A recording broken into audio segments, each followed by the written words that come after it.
नमस्कार, जय जगन्नाथ। शुभ सकाळ समस्त को। आज आम गीतार पढ़ा आम पाखे अच्छी 22 नंबर श्लोक। आज आम गीतार पढ़ा जमीती आम पुराणा वस्त्र परित्याग करिकी नया वस्त्र पिंधुचे बा नुआ वस्त्र पिंधुचे जिते आमर गोटे वस्त्र बा गोटे ड्रेस आमर पुराणा हो जाऊँगी बा चिरी जाऊँगी आम कौन करुँच से ड्रेस टाक फोपाड़ी आम नुआ ड्रेस पिंधुंट कि ना। तो से भाया जितेबाला ये शरीर पुराणा हो जाए जितेबाला शरीर वृद्ध हो जाए से आत्मा कौन करे गोटे शरीर छाड़ी आउ गोटे शरीर धारण करे। से जिनटा आज भगवान श्रीकृष्ण अर्जुन को बुझाऊँच केमिति गोटे शरीर परित्याग करी आउ गोटे नूतन शरीर आत्मा धारण करे। तो आम आज पढ़ा 22 नंबर श्लोक देखा कौन भगवान केमती अर्जुन को बुझाऊँ। तो एवं मोर टे गुरुदेव को मु प्रणाम करी आपण पाखरे 22 नंबर श्लोक गीता ज्ञानर द्वितीय अध्याय आरंभ करदेवी। गुरु ब्रह्मा गुरु विष्णु गुरुदेव महेश्वर गुरु साक्षात् परम ब्रह्म तस्मै श्री गुरवे नमः। देखो आज्ञा वर्तमान मोबाइल अच्छी 22 नंबर श्लोक कौन अच्छी वासंसि जीर्णानि यथा विहाय नवानि गृहाणि नरो पराणि तथा शरीराणि विहाय जीर्णानि संजाति ना। मनुष्य जेपरी पुराणा वस्त्र मान त्याग करी अन्य नूतन वस्त्र ग्रहण करे जीवात्मा सेहीपरि पुरातन शरीर मान त्याग करी अन्य नूतन शरीर मान प्राप्त हो जाए। देखो से कथा कहला जमीती आमे मनुष्य पुराणा ड्रेस फोपाड़ी नुआ ड्रेस पिंधि थाए तो जीवात्मा बा आत्मा सेहीपरि कि पुराणा शरीर त्याग करी नुआ शरीर धारण करी थाए। तार ये पढ़ा प्रश्न आसला कौन ना पुरातन वस्त्र त्याग करी नूतन वस्त्र धारण कले मनुष्य सुखी हुए किंतु पुरातन शरीर त्याग करी नूतन शरीर धारण ग्रहण कले तो मनुष्य कष्ट हुए। कि सुंदर कथा कहला कौन आज्ञा जितेबाला मनुष्य तार फटा कपड़ा बा नुआ पुराणा ड्रेस फोपाड़ी नुआ ड्रेस पिंधे से बहुत खुशी हुए कि नहीं। किंतु जितेबाला पुराणा शरीर धारण माने त्याग करी नुआ शरीर धारण करिया जाए मनुष्य को कष्ट हुए कि नहीं। जो मनीष बुढ़ा हो जाऊँचे कि मनीष जितेबाला माने तार मोहरे पिला छुआ संसार में मोहरे पड़ जाए से मरिया को चाहूनी मरिया को समस्त भय से चाहूँगी मुझे कि वर्ष बंची जाती कि यही पुराणा शरीर बा यही शरीर पछे बुढ़ा हो जाऊ रोग पछे हो जाऊ कि मनीष चाहूनी मरिया कि चाहूँगी यही फटा कपड़ा आउ किसी न आडजस्ट कर दिखती कि। तो से कथा कहला मनुष्य कष्ट हुए अतएव यही उदाहरण सार्थकता एठारे हो पार ना। उत्तर पुणी आसला ना पुरातन शरीर त्याग करी नूतन शरीर धारण कले अज्ञानी लोक को ही दुख हुए विवेकी लोक को हुए नहीं। माता बालकर पुराणा महिला जामापटा बाहर कर नुआ पिंधाइबा बेले बालक कांदे किंतु माता सही कांद को खातिर न करी पिलार मंगल पाई पोशाक बदलाई दियंती। सेही परि भगवान भी जीवर मंगल पाई ताहार कंदाकटा को खातिर न करी ताहार देह बदलाई दियंती। तेणु यही उदाहरण संपूर्ण ठीक। देखंतु केते सुंदर कथा कहगला जो छोट पिलाटी खेलिया को जाउची बा बुलिया को जाउची धूली मली हेकि आसुची तार माँ ताकू धोई धाई देकी तार ड्रेस ताकू चेंज कर दउची ताकू सेही ड्रेस काढ़ी आ गोटे भल ड्रेस पिंधे दउची। सेही ड्रेस काढ़ा समय रे से छोट पिलाटी बहुत कांदु थाए किंतु जेतेबेले ड्रेस पिंधि जाए किसी समय पर से पिलाटी नुआ ड्रेस देखी खुशी हुए कि नहीं।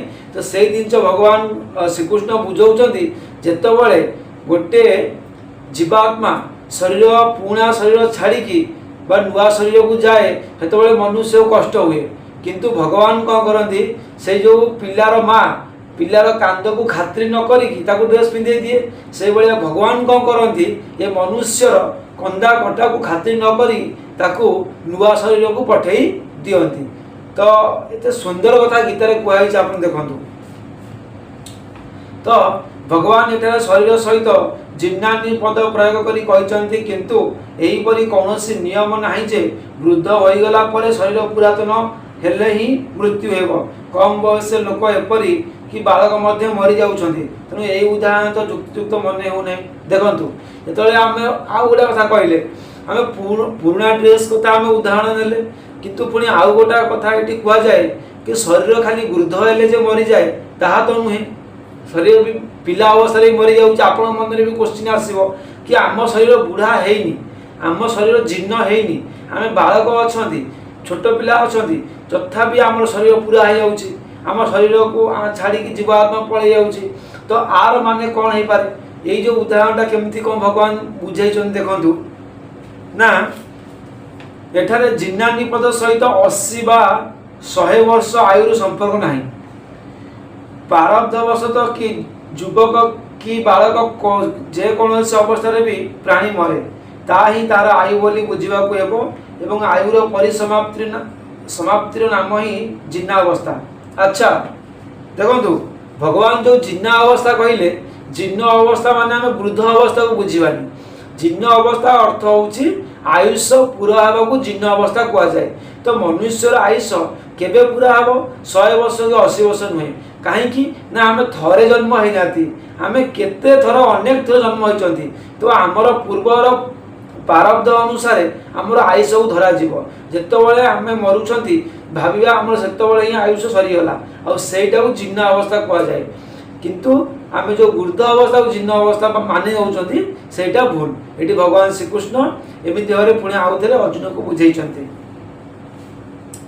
पुणी प्रश्न कौन आसला ना एटारे बासांसी एवं शय्यानी पद दुईटर बहुवचनांत वस्त्र बदलाउता मनुष्य एक संगे 3-4 पुराणा वस्त्र त्याग कर नूतन वस्त्र धारण करें किंतु देही अर्थात जीवात्मा तो गोटे मात्र पुरातन शरीर त्याग करी अन्य गोटे मात्र नूतन शरीर धारण करे। एका संगे बहुत शरीर त्याग बा ग्रहण युक्ति द्वारा सिद्ध नुहे। अतएव एठारे शरीर पर बहुवचन प्रयोग अनुचित बोली प्रतीत होना कि आउ गोटे कहगला ये ना मनीष एका सांगरे 4टा 5टा 10टा ड्रेस चेंज करी तो पुणी नुआ ड्रेस पिंधि पारे हाँ कि ना। किंतु जीवात्मा एका सांगरे तो 10टा 15टा शरीर चेंज करी नुआ शरीर तो धारण कर पारे ना। तो आर मीनिंग कौन हो पारे एटी पुणी आउ गोटे प्रश्न आसला। तो आम मन जो प्रश्न आसो से ही प्रश्नर उत्तर लिखाई। नॉर्मल मनीष मन में प्रश्न आसो कि गोटे मनीष एका सांगरे गोटे ड्रेस पिंधिला पुणी चेंज कला पुणी पिंधिला पुणी चेंज कला कि जीवात्मा सेमी सांगे सांगे तो शरीर चेंज करना। तार उत्तर कौन लिखाई ना जीवात्मा ए पर्यंत केते जे शरीर त्याग कलानी ताहा जना नाही एवं केते जे नूतन शरीर ग्रहण कलानी ता भविष्य जे पर्यंत तार तत्वज्ञान न होईची से पर्यंत ताकू केते जे पुरातन शरीर त्याग कर नूतन शरीर धारण करिया पड़िबो ताहा भी जना नाही। तेणु बहुवचन प्रयोग करा उचित होईची। देखंतु बहुवचन प्रयोग करा उचित काई जाईची ना ये जीवात्मा केते जे शरीर कौन परित्याग कर साराणी आउ केते जे नुआ शरीर धारण कर साराणी तार किसी हिसाब ना। आमर को मन रोचे आम सीना जन्म मृत्यु चक्र में घांटी होती किंतु आमर को मन अच्छी आम पूर्व जन्म के जन्म होते पूर्व जन्म में आम कौन थे राजा थे कि भिखारी थे कि गरीब थे कि बड़ लोक थे आम मन अच्छे मन ना। किंतु जीवात्मा केते जे शरीर चेंज कर साराणी तार किसी हिसाब ना लिखाई गीतार। स्थूल सूक्ष्म एवं कारण भेदरे शरीर 3 प्रकार। जितेबाला जीवात्मा ये शरीर को छाड़ी अन्य शरीर को जाए सेतेबाला यही 3टी जाक शरीर बदली जाए। देखंतु शरीर आमर 3 प्रकार गोटे हूँ स्थूल गोटे सूक्ष्म आउ गोटे कारण। तो परे आमे पढ़िबा स्थूल किए सूक्ष्म किए कारण किए। जितेबाला गोटे जीवात्मा गोटे शरीर छाड़ी अन्य शरीर को प्रवेश करे ये 3टांग शरीर बदली जाए सूक्ष्म आउ स्थूल आउ कारण। समस्तंकर 3टा शरीर अच्छी किंतु आम भावुँ गोटे शरीर कि नाई आज्ञा समस्तंकर ତିନିଟା ଶରୀର ପ୍ରତ୍ୟେକ ଲୋକର ଅଛି। ଆଉ ଯେତେବେଳେ ଗୋଟେ ଶରୀର ଛାଡ଼ିକି ଜୀବାତ୍ମା ଅନ୍ୟ ଶରୀରକୁ ଯାଏ ସେତେବେଳେ ତିନିଟାଙ୍କ ଶରୀର ପରିବର୍ତ୍ତନ ହୋଇଯାଏ। ମନୁଷ୍ୟ ଯେପରି କର୍ମ କରେ ସେହିପରି ଅନୁସାରେ ତାର ସ୍ୱଭାବ ପ୍ରକୃତି ବଦଳି ଚାଲେ। ସତ୍ଵ ରଜ ତମ ଏହି ତିନି ଗୁଣମୟୀ ବ୍ୟକ୍ତି ପ୍ରକୃତି ହିଁ ଏଠାରେ କାରଣ ଶରୀର। ଦେଖନ୍ତୁ କାରଣ ଶରୀର କାହାକୁ କୁହାଯାଉଛି ନା ସତ୍ଵ ତତ୍ଵ ରଜ ତିନିଟା ଗୁଣ ଅଛି, ସତ୍ଵ ଆଉ ରଜ ଆଉ ତମ, ଏହାକୁ ହିଁ କାରଣ ଶରୀର କୁହାଯାଏ।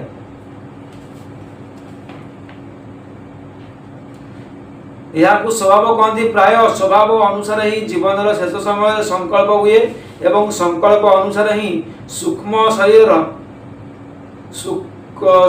ଶରୀର ହୋଇଥାଏ। କାରଣ ଶରୀର ଏବଂ ସୂକ୍ଷ୍ମ ଶରୀରର ସହିତ ହିଁ ଜୀବାତ୍ମା ଏହି ଶରୀରରୁ ବାହାରି ସୂକ୍ଷ୍ମ ଶରୀରର ଅନୁରୂପ ସ୍ଥୂଳ ଶରୀର ପ୍ରାପ୍ତ ହୁଏ।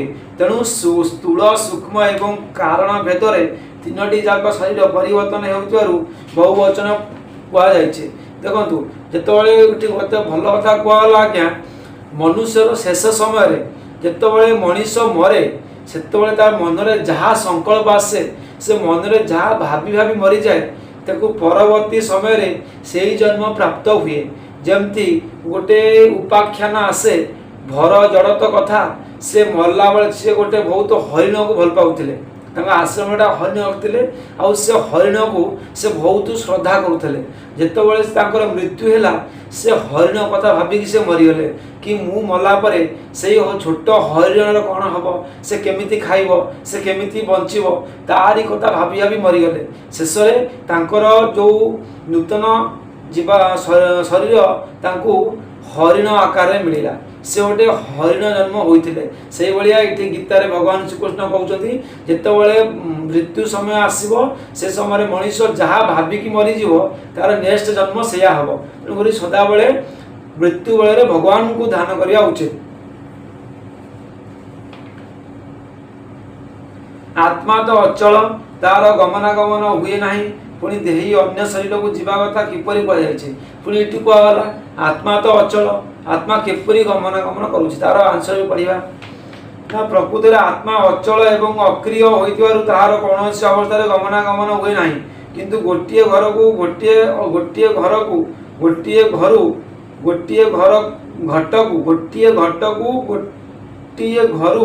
ଅନ୍ୟ ଗୋଟିଏ ଘରକୁ ନେଇଯିବା ସମୟରେ ଘଟ ସମ୍ବନ୍ଧ ହେତୁ ଘଟ ଆକାଶର ଗମନାଗମନ ହେଲା ପରି ବର୍ତ୍ତିତ ହୁଏ।